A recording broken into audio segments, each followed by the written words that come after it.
நாளைக்கு முன்னாடி தமிழ்ச்செல்வி உன் மனசுலயும் சரி, இந்த வீட்டுல உள்ள மத்தவங்க மனசுலயும் சரி, சங்கடப்படுற மாதிரி காயப்படுத்துற மாதிரி சில விஷயங்களை பண்ணா நான் அதை இல்லைன்னு சொல்லல. நான் கோவத்துல இருந்தேன். உன் கோவத்துல ஒரு நியாயம் இருந்துச்சு. அந்த விஷயத்துல நாங்களும் உன் பக்கம்தான் இருந்தோம்.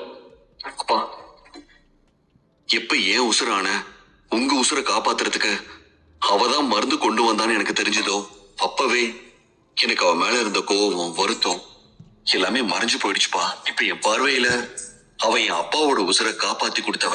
அந்த நன்றி உணர்வும் அவளை பத்தின நல்ல எண்ணமும் தான் என் மனசுல இருக்குப்பா.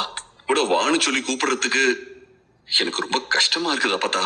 நான் செஞ்ச தப்புக்கு நானே பிராய்ச்சித்தை தேடுறேன். அது போட்டுட்டு நாங்க சேர்ந்து வாழற விஷயமா நான் பேசுறேன் அப்பத்தா.